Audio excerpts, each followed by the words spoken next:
For joining us here on Morning Prime. My name is Dibala Naya. I trust that you had a lovely restorative week. Of course, it's Wednesday, and every Wednesday we have Global Today coming your way, where we take a critical analysis on foreign policy, defense, and of course also security here in the country and around the region as well. We are joined this morning. Of course, you can see his head popping on my screen. This is Ahmed Hashi, who is a global and that is governance and policy analyst. And so we are joined by Dr. Hassan Kanenje, who is the director of the Horn Institute. We'll be joined much later by the executive director of Amnesty International, Irungu Houghton, and of course also by the senior partner at GLOSEP. This is a foreign policy and defense analyst, Professor Noami Damba. We have a full-packed show today, just focusing on what is happening currently, doggedly following the attacks that happened yesterday in Lamu, and there's a rising spate of attacks in sub-Saharan Africa. This is according to Global Terrorism Index 2023 that was just released recently, and Kenya ranks 20 in the world on the high-level alert, right? We are actually heading to the very high-level alert. We shall be giving you the details much later in the course of the program. We shall be following also what is happening with the exit of MONUSCO in DR Congo, and also the menace of climate change as well, where we have a digital army as well that has been deployed to counter building a digital army. That is UN peacekeeping or peacekeepers. They fight deadly disinformation as well. And we shall look at the climate change reality, where we have global experts meeting here in Nairobi ahead of next month's Africa Climate Summit. We have a full-packed show. You get to drive a show with me. Of course, you head to our Twitter handle. At KTN News is our Twitter handle, and also at Dibala Naya. You can follow me there. But let's see what is fresh off the press this morning, beginning with the bold paper. This is what you're waking up to on the front page of the Standard this morning. Revealed pay deal teachers turned down. Pay deal teachers turned down is a splash. Read the details of a Teachers Service Commission salary offer that unions declined to sign, and which would have given their members an increment of between 1,076 and slightly above 3,000. It has been broken down for you here according to the job group, and we have B5 proposed minimum wage there is given for you. I won't just go through all of it, as you can see it there. So you have the job group, the proposed minimum wage and proposed maximum wage as well. 21,756. That is for the B5. The proposed maximum is 22,793. C1, 27,100. That is 27,195. And we have proposed maximum 28,449. And you can read the rest of the details up to D5, where you get the highest pay for teachers there on job group D5, 131,380. That was the minimum, and it will still stand the same on the proposed maximum. TSC has offered a salary raise of between 2.4 and 9.5% to be spread over 2 financial years, and you can read the rest of the details inside the Standard, which has given you all the gritty details on page 4 of today's publication.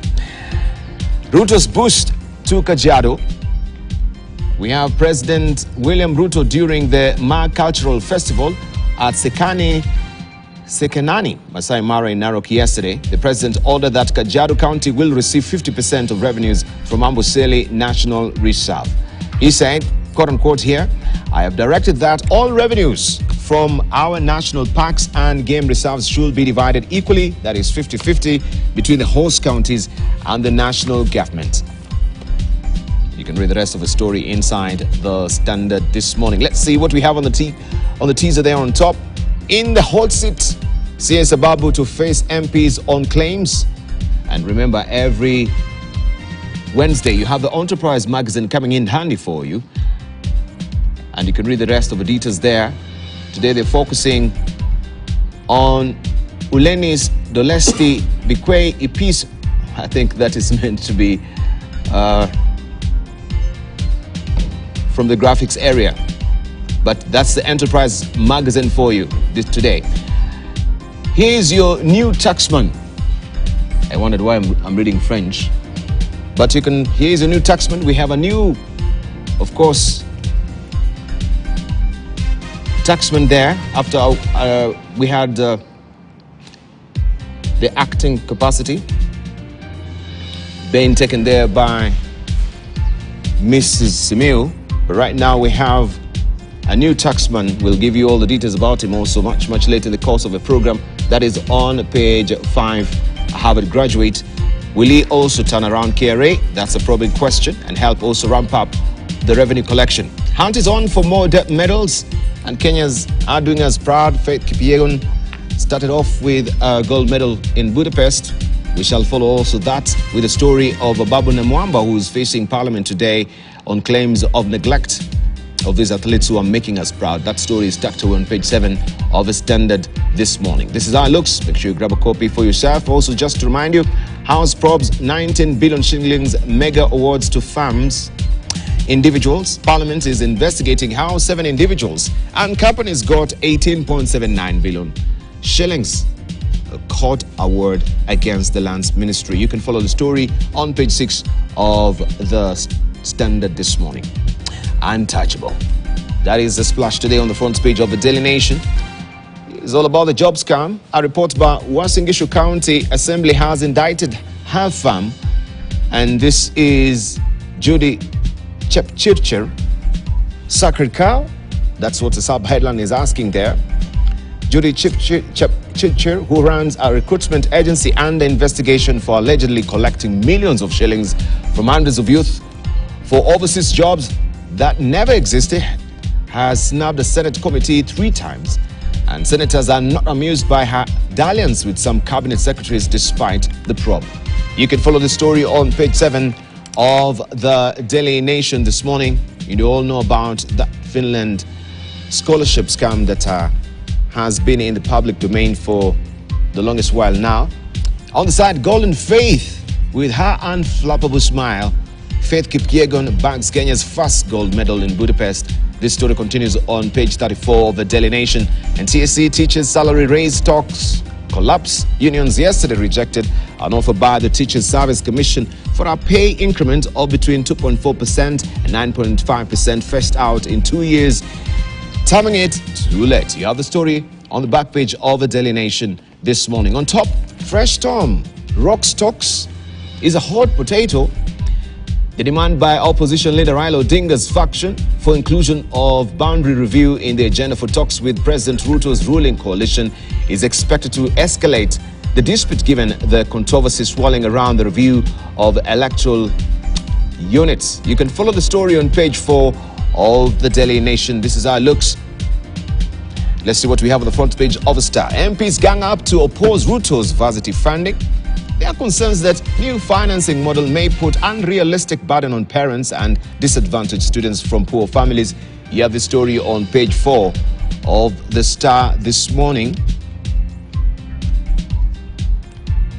And also, dressed to kill, President joins Masai Mara's, I should say, culture ambassador. President William Ruto enjoys the scenery of Masai Mara as a herd of wildebeests feeds behind him during the official opening of the cultural festival at Sekenani Gate in Masai Mara, Narok County. This story continues on page 6 of the Star this morning.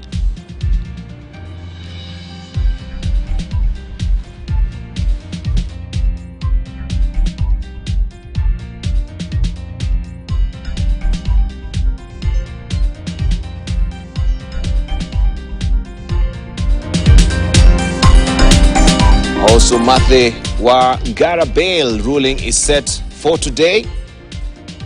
That is alleged drug deals.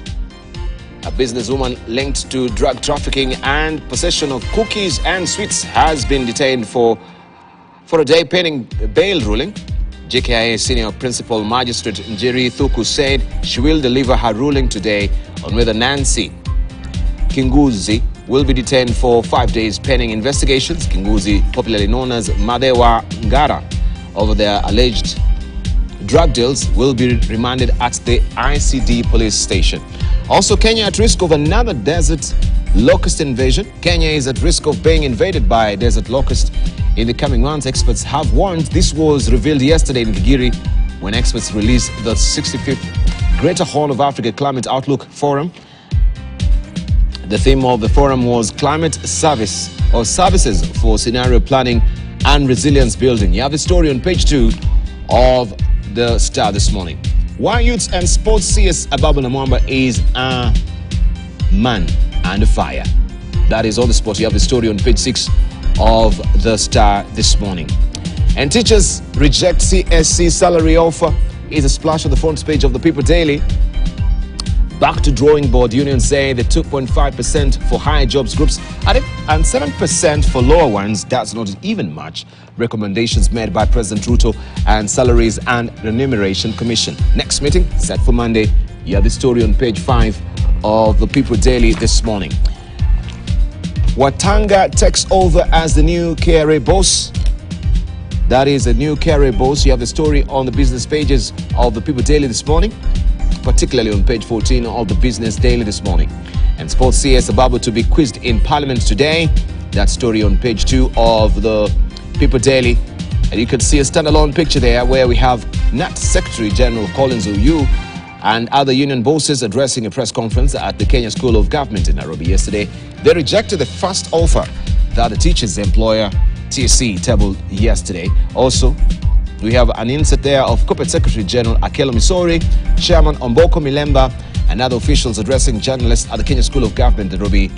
They too rejected the TSC's offer, and you can read the rest of the details on page 4 of the People Daily this morning. Treasury is ready to pay 118 billion shillings for cash-starved sugar millers. That is a story that you want to follow on page 14 of the People Daily today. Guns attack Kirinyaga woman rep as she was inspecting projects there, and you can see she's on a shining plate there, having shaved her hair, being injured there, and there's a band-aid. That story continues on page 7 of the People Daily this morning. This is the man, Harvard man to lead Ruto's fight against tax cheat. Watanga expected to deliver 2.768 trillion shillings this year. Appointment extends streak of heartbreaks for acting CEOs. And you have the story on page 2 of the Business Daily this morning. And it says Treasury Cabinet Secretary Njuguna Ndongo has tapped Harvard-trained corporate financial advisor Humphrey Watanga Mulongo to be the next Kenya Revenue Authority Commissioner General, restoring the reign of outsider chief executives at the state agency. Mr. Watanga is tasked with delivering President Ruto's ambitious plan to collect 2.768 trillion shillings tax revenue set out for the taxman in the current financial year and cross the 3 trillion shillings mark by 2024-2025. The KRA was expected, of course, to up the ante and collect more. You have the story continuing on page 2 of the Business Daily this morning. Treasury CS defends Gulf oil deal, says taxpayers' cash is safe. Also, we have Mshwari taking 34% share in digital credit. Property share tax receipts fall after a tripled rate. That story continues on page 4. And state reveals plan to hand 5 sugar millers to private investors. State reveals plan to hand 5 sugar millers to private investors. You can follow the story on page 4, page 2 of the Business Daily this morning. This is how it looks. I'll be showing you much of the other dailies. Taifa Leo, Daily Monitor in Uganda, also the New Times in Rwanda, the Citizen as well, in the course of the program, and of course our daily tonic of editorial cartoonists as well as we continue apace with the program. Allow us just to, of course, hear introductory remarks from our panelists this morning. Dr. Hassan Kanenje, Ahmed Hashi, we have also Irung Houghton and Professor Naomi Damba. Good morning, gentlemen. Good morning. Right, thank you so much for joining us today, 23rd of August. We missed Dr. Hassan Kanenje last week. Irung Houghton. You missed me. Huh? No, he was there. You were there last week. Yeah. Or is the other week? You missed it. Rungu has been missing in action as well. He should tell us what he's been up to. Yes, he bring us up to speed as well. And Professor Noah Midamba as well. You were running a flu last week. You're the one who was missing. Yeah. Now the flu has broken. Completely. Fantastic. I'm in control. All right, it's good to see you. Good to see you. Good to see Where you. were you? Good to see you. He's relieved. Yeah. Good morning. Very relieved that the Confess flu- your sins. I can see it. My sins are few and far between, but my life is very undramatic. No, I was away in Brussels. We had a global meeting of the Amnesty chapters. We call them sections, and 70 of us met in Brussels, Belgium, to discuss the state of the world. I learned a new word that Bridge consultants have given us, which is the polycrisis. Polycrisis. Polycrisis. The world is facing a polycrisis of climate catastrophe, conflicts, and social polarization. And I can see from the list of issues that we've discussed, that we've already headlined for this morning, that is our focus as well. The last point is just to mention that I can see a new device here, which obviously is a reflection of the polycrisis. It perhaps happens in this space. So it's just for should I give it to you? We should sound the alarm, of course. You know, it is to send someone. Keep us under control. Who is to be tamed here? With the bell as well. I'd like to just declare that we should not be profiling any one of the panelists. Let us all be equal under the law. This little light of mine, I'm gonna press. let it shine. Let it shine. That's the thing that you're shine. talking about. I like it. All right. We have also a conference happening here in Nairobi, organized by GLOSEP, and Noah Midamba has been attending it. And still, as we've heard just the highlight from Irungi Houghton, it's all about climate change and the reality of it. This is a global Center for Policy and Strategy, of which Noah Midamba is a senior partner. You can actually bring us up to speed. We shall be looking at that much later. At Dubai, we had a very, very good opening yesterday by the senior advisor to the president, and then some very, very good presentation that is looking at the climate change and the impact of it. Mm-hmm. What struck me the most was a lady from Machakos who has created in our small little farm really a model farm that can feed the rest of Kenya. Basically, her demonstration is we can take arid climate and really make it habitable. And then I ask her a question: as any county or government ask you to go in and demonstrate to other county an example of what you have just demonstrated? And she said, I've been called only once. And so the issue is we need to learn from nature. Climate change is real. It's going to impact us. We cannot expect ordinary villagers to think about the changes that is taking place. They used to do it. African scientists who never gone to school like us. But that days are gone. And so we need to learn from each other, county by county. And that's what the world government is all about. Mm-hmm. So this conference is continued today, and it's going to be followed by head of state also coming here, and a number of dignitaries to meet about climate change. Mm-hmm. Africa cannot sit back and say we only pollute 2% of the world pollution. Mm-hmm. We need to be able to take care of the future, and we have to do it ourselves. Okay. Thank you very much. Right, let's hear from Dr. Hassan Kanenje. Good morning, everybody. Welcome back. Man from Brussels, so, you know, where 70 of the most important people in the world were meeting recently. Wow. Rungu Houston is one. Of course. I carried their suitcases. The one who are in charge of monitoring, ensuring that we still live with our conscience. So we don't violate ourselves into oblivion as a human race. There was a picture of the president in Masai Mara, in Masai is it in Kajiado where? Yeah, I saw that. Yes, Standard. yes, in here. In that regalia, I would like to ask the president that one of these big United Nations events, it shows up in this regalia representing Kenya. Yes. I think it's going to be a very proud moment for all Africans. Absolutely. And all native peoples around the world, in trying to communicate that message. I think this is something wonderful. Instead of the Kaunda suits, little that we... Yeah, Kaunda suit is good, it's comfortable in hot weather, It's good, but I think this can be better, especially on such a scene, once in a while. It's constantly changing. It's constantly changing, Yes. so it's a very dynamic person. Well, my comments are going to, number one, congratulate a few Kenyans who've been able to get some medals, but this performance has been pretty bad for us. Kenya has always been among the top 3 positions. Of course, the races are not over the competition in terms of world athletics.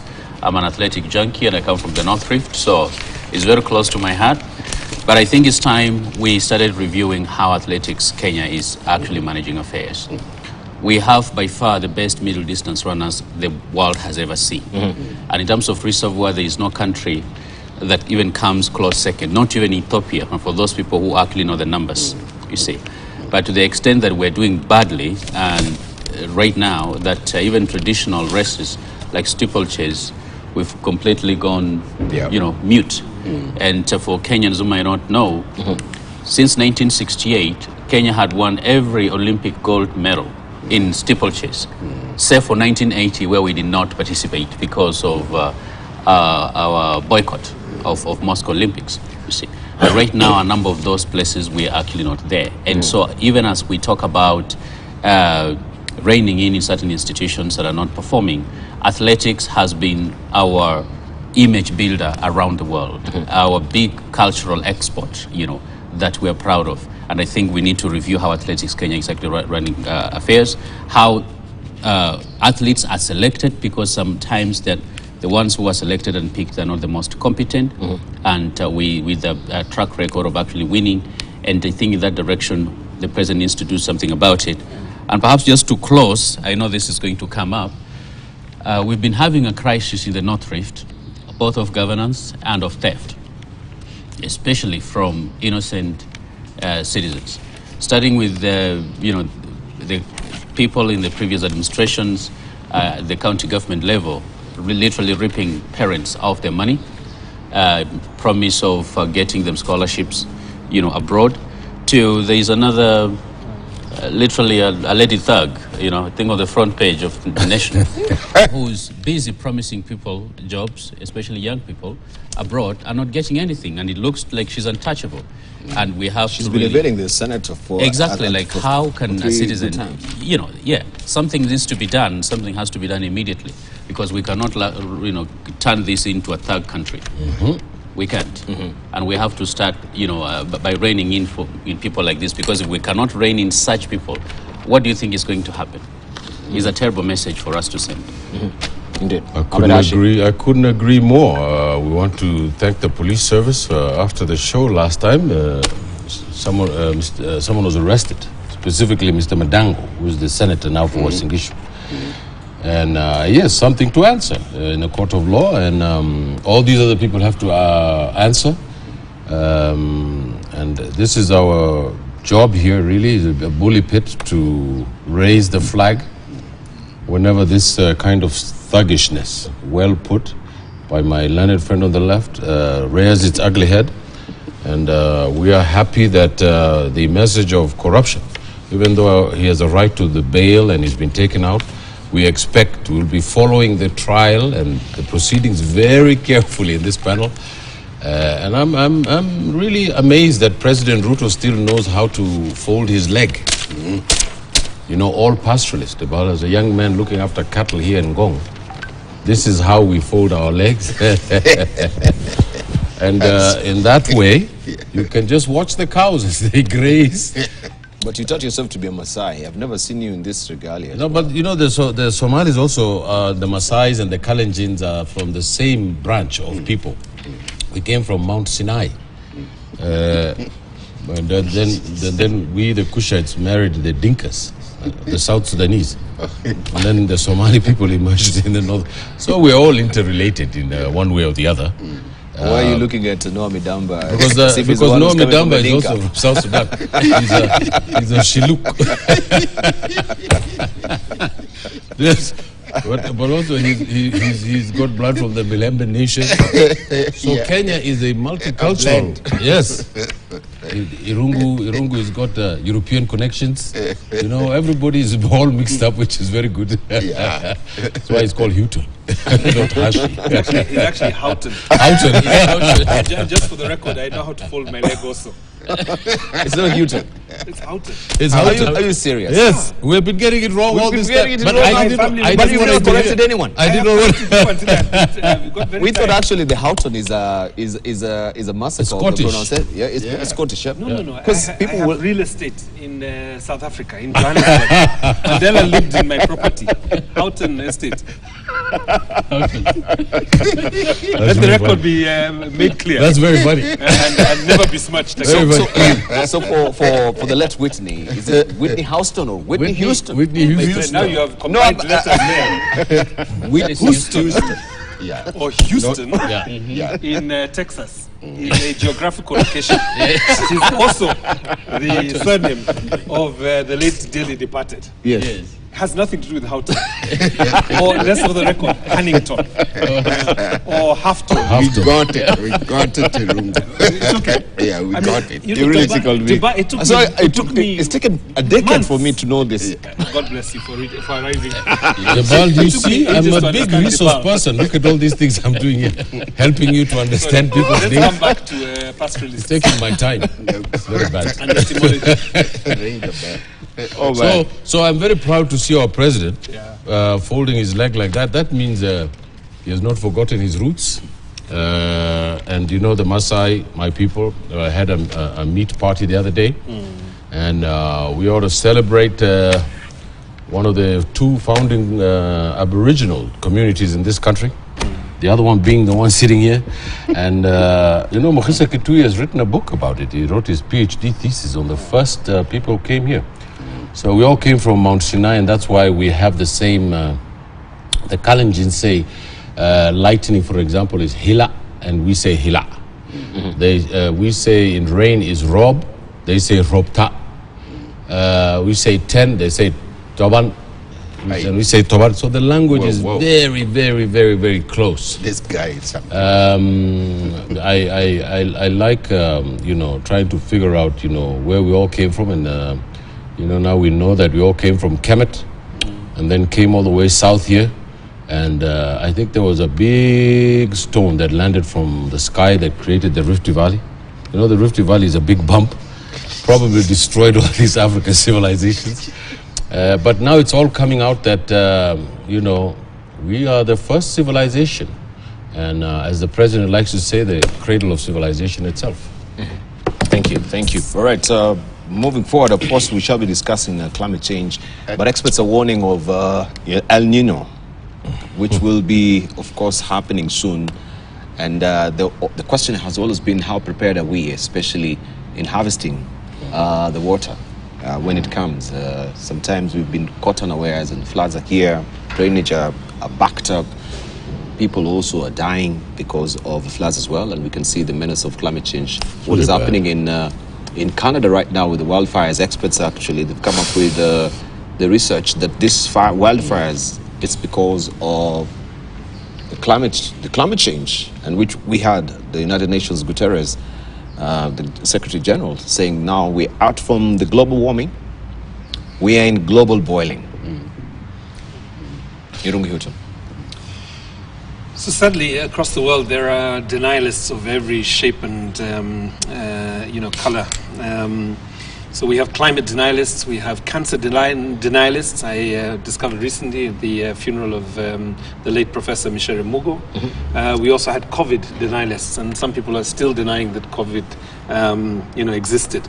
Even 2 years. And I think we have to shift the conversation away from those people who would seek to distract us from something that is already ravaging several countries across the world. And, it's only a few months, since the Canada fires essentially drifted smoke and smog across probably most of the eastern coast of the United States of America.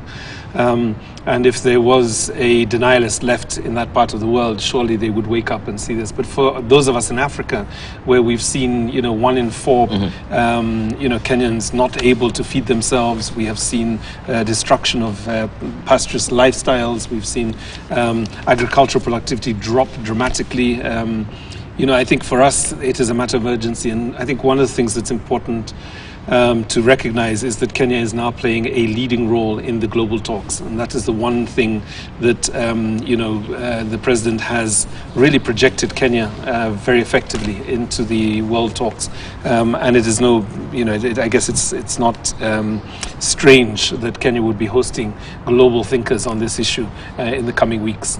So I think we just have to acknowledge this leadership. We have to press, particularly for risk and mitigation work, or the budgeting around risks and mitigation, to essentially focus on the countries in the global south. They are the least polluters, but they are the most that are affected. I think that's the starting point, for this from our side. Yeah. Dibal, and I made a point to make this point yesterday. One time I was driving with my driver on Riverside, and I used to live on Riverside. And when they asked me, Prof, what are they doing with all these tall trees? And we need to build houses. Why can't they cut the trees and give it to us so we can build houses? And I took Mwenje home, and we sit down for tea and talk for 40 minutes about that. The issue comes, we can theorize intellectually, we can talk about this, but are we drilling this to the bottom line, which is the people? The people cutting the trees and not knowing the consequence of cutting the trees. This thing need to be discussed at the village level. The chiefs need to be thoroughly understanding of what the implication is and how our environment will be affected. The city, if you look at the east side of Nairobi, it's a concrete jungle. There are no trees. People building. Then they're going to Kiambu, which is one of the most fertile areas in the country, and creating concrete jungle. So the development, and the people's behavior has to change from the ground. We cannot afford to blame other people. We cannot afford to look for a sacrifice from the international community. We have to do our part, and we have to do it at 100%. Right, thank you. All right, well, just to focus on what is happening also on the docket of the Cabinet Secretary Youth Affairs, where Ababu Namwamba is a man under siege. Members of Parliament, especially those aligned to Kenya Kwanza, have alleged mismanagement of the sports docket and failure to offer the required support to Kenyan athletes. The CS, who has been summoned to appear before the National Assembly today, has also been accused of abandoning the Kenyan team for the Special Olympics held in Germany 2 months ago. The legislators, led by Majority Leader in the National Assembly, Kimani Ichung'wah, are questioning Ababu's competence to head the docket. And as our senior political affairs reporter, Chris Tharu, explains, some legislators say impeaching the CS is not too distant to contemplate. For months now, the cabinet secretaries in the Kenya Kwanza administration have been on the radar of the president and legislators affiliated to the coalition of accusations of incompetence and mismanagement of their dockets. And focus is now on the Cabinet Secretary for Youth Affairs and Sports, Ababu Namwamba. This after the Kenyan team that had attended the Special Olympics held in Germany 2 months ago petitioned Parliament to investigate the CS on grounds that he abandoned the team. And all ministers are busy. But when you're Minister for Sports, your core business is managing our sportsmen and women. And more so those who are able differently, these are the people who we should support more. Even the Minister of Sports, he ought to have been at the airport to receive the team when it came back. He never flagged it off. He never received it. He has not even acknowledged them. That is not the way we have to go. According to some legislators, Babu Namwamba has failed to demonstrate diligence in his duties as sports CS. You are not made a minister in this country to fly flags in the streets and push and bulldoze your way through traffic with Subaru escorts. You are made a minister to serve the people. This has necessitated the National Assembly to summon Namwamba, who is said to appear before the House on Wednesday afternoon to explain the allegations leveled against him. The special team in Germany was led by the spouse of Deputy President Pastor Dorcas Gachagua. And the highest representation we should see in those studies, our ministers not carrying joyriders on trips abroad to accompany them to trips abroad and doing nothing. We must see them here. A few months ago, Namwamba was on the spot after he revoked the Talanta Hela Council and technical committees after a High Court decision that suspended the team until a case filed by a sports personality was heard and determined. He was criticized by Kenyans on social media when he appointed the Talanta board, which included social media content creators. Many of you, the people I speak to, don't even know what is going on in your ministries or departments. You have very scanty information. The moment I know more than you in your ministry, then you must begin to understand that something is very wrong. I heard the president the other day saying there are people serving in government who he knows more about their ministries, departments and agencies in their ministries more than they do.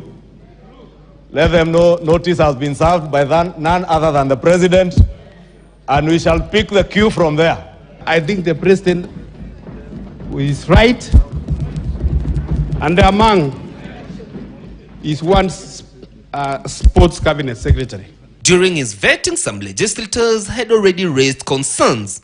We have a choice to make either decision to reject over 60% of these names or give President Ruto his skunk. Let us not interfere with it. We give it to him. He has asked for it. Let us give him his cabinet. We know he's going to run the government from State House. These are not people who can run a government. The MPs who overset the cabinet have indicated that they will be hounded out of office if they don't pull up their socks.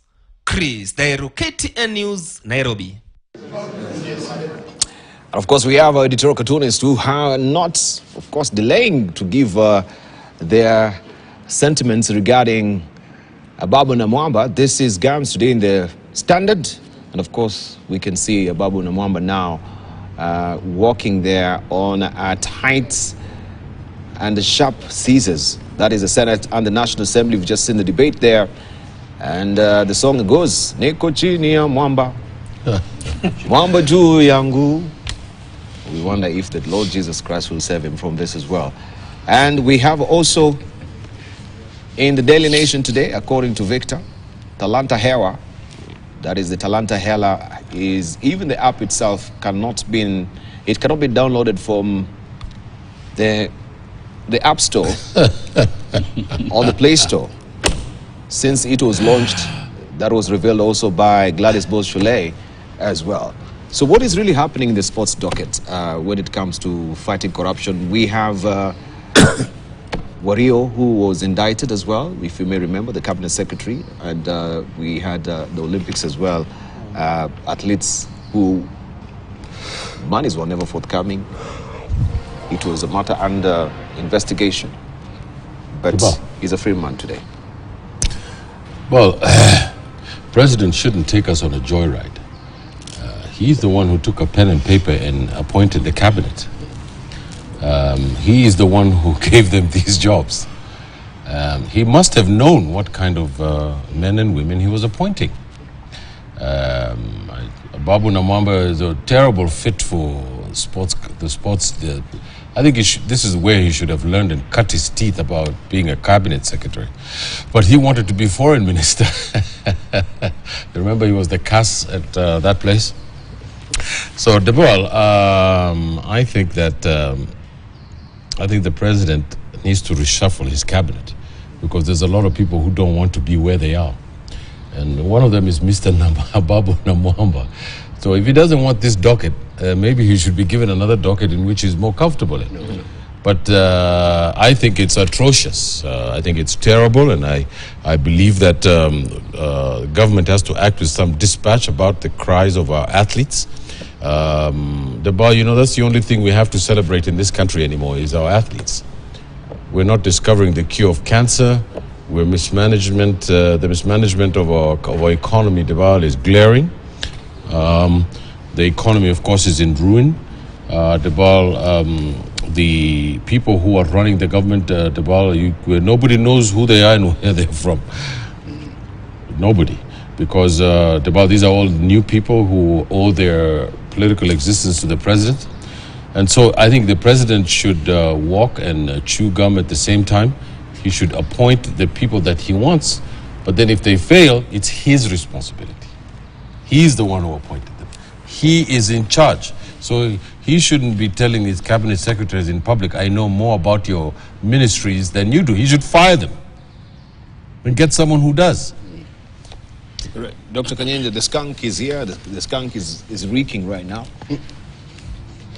As we heard from nominated Member of Parliament, John Brady. Having Akode join the board of Talanta is like imagine Kim Kardashian joining any reasonable board in the United States, to run talent, no matter how popular she is. But she's a creative. Yeah, let me tell you something. That's the essence of actually having the Talanta. You see, you need to be creative with a brain that can do other things. And, let's be honest, just because you've succeeded in dramatizing and theatrics, out there does not mean you can actually be able to guide policy. When you are on a board, you are responsible for a whole lot than just being able to go out there and stay naked. Let's be honest. Some of these people are not even role models that we want our children to follow. Then why are we actually making them prominent? Yes, they've succeeded in their own way. Whether they've done it the right way or the wrong way, or a mixture of both, is something else. But to the extent that we are elevating this at the same time, when our sports men and women, especially the young ones, are completely abandoned, there is so much talent in this country. Even the places where we are succeeding, we are not aiding them. Part of the failures, even in the current athletics you are seeing right now, is because of lack of support, lack of training. Yego, our very fast, I think right now he's African record holder in, what is it called, javelin? He had to teach himself by YouTube. By YouTube, Where are we? When we are trying to actually throw money elsewhere, when we have real talent that we can be able to nurture and support these athletes. Terrible training facilities that we don't even upgrade for years. We only do we spruce them up when maybe we're having international competitions because we don't want to be ashamed. But these people do not have the resources, they're not backed, there is no psychological help, there is no training. It's part of the reason that foreign agents come and exploit them. And you find someone has been making a lot of money, but only 10% of the money comes to them because some Italian agent or some French agent is actually the one running the thing. You come to E10, go to Eldoret and see how many foreign agents are there scouting for our people. And when they end up running for other countries, we say they're betraying us. No, are we doing justice to them the way in which they're actually doing for us and trying to make us proud? We are all happy when we win gold medals, but do we invest in that winning? Do we invest in that victory? There are so many other sports that we can excel, from football, to rugby, to all others, but do we invest in them sufficiently? When we put people in there, they eat, we make a lot of noise, we fire a few people, and there is no one who is held to account. And that is one area that we actually have laid the Kenyan youth down. So let's stop these theatrics of Talanta this, Talanta that, and invest in a very organized, systematic way, the way other nations. Jamaica is a much smaller country. With them, is about a quarter the size of Turkana County. About 3 million people. It's not even the size of Nairobi, you see. But with that little budget, they invest so much in the athletics and the sports. you see, that they keep producing the best year after year, year after year, especially in what they're good at. Why can't we be able to learn from them and do the same thing? Indeed, indeed. It's a slightly different take, but let me just say I completely agree with the importance of public interest at a time like this on our sports men and women. It has been an area and a sector that has been plagued with corruption, I think also mediocre support, and I think the point you've made in terms of we do very little compared to even very small countries in the world in terms of protecting. But I think the thing that I would want to raise a little bit is a bit of caution. So the allegations that are in the press with regards to Ababu Namwamba relate to him not being at the airport when our sports people came back, particularly those that were involved in the Special Olympics. And it's a tumultuous welcome that is expected from athletes, yes. And I think it should be there. I think it's important that the ministers are assuring our sports people of their full support in person. Fake clothes. The Talenta app, I think, is an important call out in terms of, I think it was Gladys Boss who raised that issue. But I think we also have to be conscious that it is not, I think it's not even 3 weeks since the cabinet secretaries were in State House to sign their performance contracts. Now, we remember this primarily because 2 cabinet secretaries were delayed in traffic, and probably an ominous sign. I think if it was a member of Amnesty staff coming late to sign your contract is probably the worst thing you can do, besides not have a contract in the first place. But I think it's important that we actually do not join a chorus that is not based on an examination of the performance contracts that have been signed. Now, there are 2 problems. I think one is it took a year for performance contracts to be signed. In an employment space, taking 1 year to write your performance contracts is the equivalent of writing a 5-year strategic plan and taking 3 years to write it, leaving you 1 year to implement and 1 year to evaluate. So I think there are concerns with how long it has taken for performance contracting to go. But I think the most interesting conversation would be, can those performance contracts be placed in the public demand? And can the chorus in Senate and the National Assembly, can it actually examine the conduct of the sports cabinet secretary based on what the commitments were in those performance contracts? Until they're made public, it is actually very difficult to be able to gauge and measure performance. I think that is good management practice. So let me just add one point to that. Just a quick point. No. Let's just go sequentially here from Professor Nomidamba. I join my colleagues here, but what I want to state is that in developed countries like the US, Europe, now China, sport is number 1. And sport industry employ more than 15% of people, youth, and create huge industry. Create a huge profit for young people and for ordinary people in the country. And it is right time, the world, that we begin to realize that, such that instead of saying we are going to devolve universities to every county, we need to devolve sport to every country. We need to have a state-of-the-art stadium in every country devolved in this country, so that we can compete regionally, we can compete in the world, and we can create an industry that will hire most of young people in the world as they leave university and be creative in this area. And therefore, the world, we cannot hire Greenhorn to be leaders in this area. We are indicating that by the type of leadership that we have created. Let those people do something else. Even raise chicken. But we need to, Kenya's, creative people who are committed for sport, and they're all over the world.